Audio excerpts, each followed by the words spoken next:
સેવા સંસ્થાન ગુજરાત દ્વારા આયોજિત હિન્દુ આધ્યાત્મિક અને સેવા મેળાના શુભારંભ પ્રસંગે આપણી સૌની સાથે મંચ ઉપર ઉપસ્થિત જેમણે હમણાં જ અહીંયાથી વિદાય લીધી છે એવા અમિતભાઈ શાહ સાહેબ, શિવાનંદ આશ્રમના અધ્યક્ષ શ્રી સ્વામી પરમાનંદજી, સૌ સંતગણ, રાષ્ટ્રીય સ્વયંસેવક સંઘના અખિલ ભારતીય નિમંત્રક કાર્યકારિણી સદસ્ય માન્ય શ્રી ભૈયાજી જોશી, સંસ્થાના અધ્યક્ષ શ્રી તુલસીરામ ટેકવાની, ચેરમેન શ્રી ચિમનભાઈ અગ્રવાલ,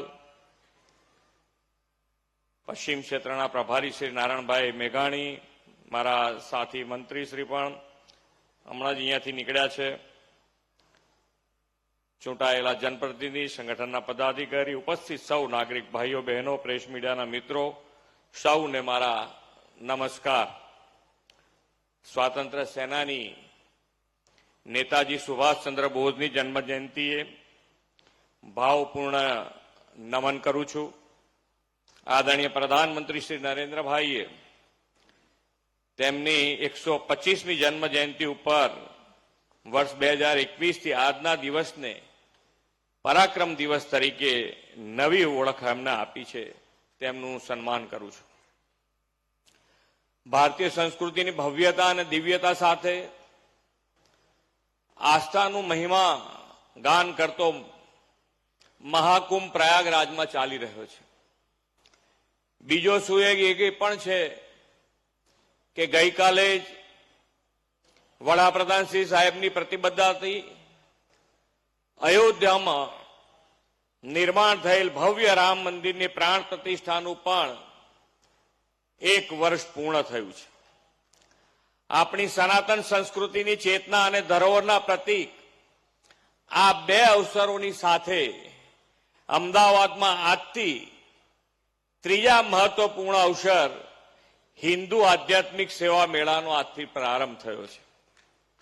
સોનામાં સુગંધ મળે એવા આ અવસરની શરૂઆત આપણા માન્ય અમિતભાઈ, ભૈયાજી, સંતગણ સૌની સાથે આજે અહીંયા થયો. આપણી સંસ્કૃતિ તો સદીઓથી આધ્યાત્મ, ધર્મપરાયણતા અને સેવાના સૌહાર્દના પાયા ઉપર વિકસી છે. વસુદેવ કુટુંબકમ, સમગ્ર વિશ્વ એક પરિવાર ભાવનાઓ માનનારી આ આપણી સંસ્કૃતિ છે. આપણા વેદ, પુરાણ, ધર્મગ્રંથ, ઇતિહાસ બધામાં પવિત્ર ભાવ સમાહિત છે.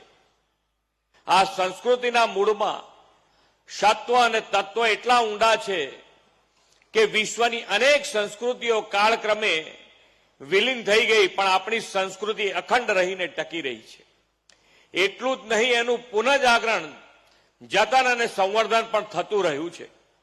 આધ્યાત્મિક, સાંસ્કૃતિક અને સેવાના એ જ ભાવને વધુ બળવત્તર બનાવવાનું આયોજન આ હિન્દુ આધ્યાત્મિક અને સેવા મેળો છે. આપણું સદભાગ્ય છે કે અમદાવાદમાં આ મેળો બીજી વાર યોજાઈ રહ્યો છે. હિન્દુ આધ્યાત્મિક અને સેવા મેળા દ્વારા વિશ્વ કલ્યાણમાં આત્મકલ્યાણના માર્ગનું ચિંતન આપણને મળશે એમ હું સમજુ છું. આ મેળો વિવિધ સાંસ્કૃતિક, આધ્યાત્મિક સંગઠનોની સેવાકીય પ્રવૃત્તિઓ અને લોકહિત કામોને ઉજાગર કરે છે.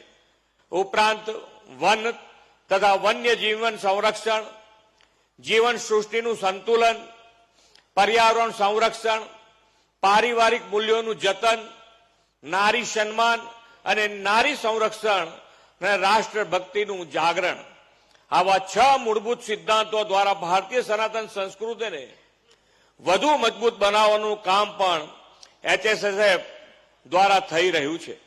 આપણા સમાજમાં નિષ્કામ સેવાર્થીઓ દ્વારા થતી સેવાઓને યોગ્ય સ્ટેજ મળે, તેમના કાર્યો જોઈને લોકો સમાજ અને સૃષ્ટિના ઉત્થાન માટે પ્રેરિત થાય, તેના માટે હિન્દુ સ્પિરિચ્યુઅલ એન્ડ સર્વિસ ફેર સતત પ્રયત્નશીલ છે.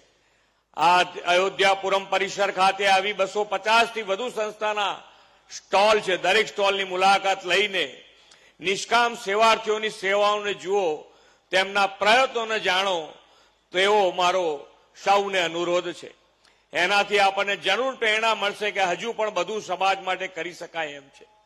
Initiative four moral and culture training કાર્યક્રમ દ્વારા HSSF દેશની યુવા શક્તિને સંસ્કૃતિ, જ્ઞાન અને આધ્યાત્મિક સંસ્કારથી બનાવવાનું ઉદ્દાન કાર્ય કરી રહી છે. શિક્ષણ સાથે ચારિત્ર નિર્માણ, માતા પિતા, વડીલો તથા કન્યા મહિલાઓ પ્રત્યે આદર ભાવના કેળવવાને પ્રાધાન્ય આપીને દેશની ભાવિ પેઢીને ઘડવાનું મહત્વનું કામ અહીં થાય છે. વડાપ્રધાનશ્રીના એક ભારત શ્રેષ્ઠ ભારતના મૂળમાં સૌને સાથે મળીને સામાજિક ઉત્થાન દ્વારા રાષ્ટ્રનું ઉત્થાન રહેલું છે. HSSF પોતાની સેવાકીય પ્રવૃત્તિઓ દ્વારા મૂલ્ય નિર્માણથી રાષ્ટ્ર નિર્માણનું કામ કરી રહી છે. વડાપ્રધાનશ્રીએ પ્રકૃતિ સાથે તાદાત્મ્ય જાળવીને જીવન જીવવાની ભારતીય સંસ્કૃતિ શૈલી મિશન લાઈફ દ્વારા સમગ્ર વિશ્વ સમક્ષ પ્રસ્તુત કરી છે. આપણે ત્યાં સદીઓથી સૂર્યદેવને ઉર્જાના સ્ત્રોત માનીને આરાધના થતી આવી છે. આજ સૂર્ય ઉર્જા દ્વારા સમગ્ર વિશ્વને આદરણીય નરેન્દ્રભાઈએ વન અર્થ, વન સન, વન ગ્રીડના મંત્ર સાથે ઉર્જા સુરક્ષાનો માર્ગ આપ્યો છે. શ્રી નરેન્દ્રભાઈના પ્રયાસને કારણે આપણા યોગ અને આયુર્વેદને વિશ્વના લોકોએ અપનાવતા થયા છે. આજે ભારતીય સંસ્કૃતિ અને સભ્યતાને વિશ્વના લોકો આદરપૂર્વક જોઈને અપનાવવા આગળ વધી રહ્યા છે અને લોકોની શ્રદ્ધા પણ વધી છે. યુવાનો તિલક કરી, ભગવા કપડાં પહેરી, તીર્થસ્થાનો સાથે ગર્વભેર પોતાના ફોટા સોશિયલ મીડિયા પર મૂકે છે. આપણે આધુનિક બનવું છે, પરંતુ સાથે આપણી વૈદિક મૂલ્યો, સામાજિક સંસ્કારો, આપણી આધ્યાત્મિક સ્પિરિચ્યુઅલ પ્રેક્ટિસીસને પણ આગળ વધારવા છે. આ મેળાના માધ્યમથી વધુ ને વધુ લોકો સંસ્કૃતિ, સેવા અને આધ્યાત્મિક નવચેતનાના કાર્યમાં જોડાશે તો આપણે આજની અને આવનારી પેઢીમાં સંસ્કાર સિંચનથી સુસંસ્કૃત સમાજ દ્વારા વિકસિત ભારત 2047નું નિર્માણ કરી શકીશું એવા વિશ્વાસ સાથે વિરમું છું.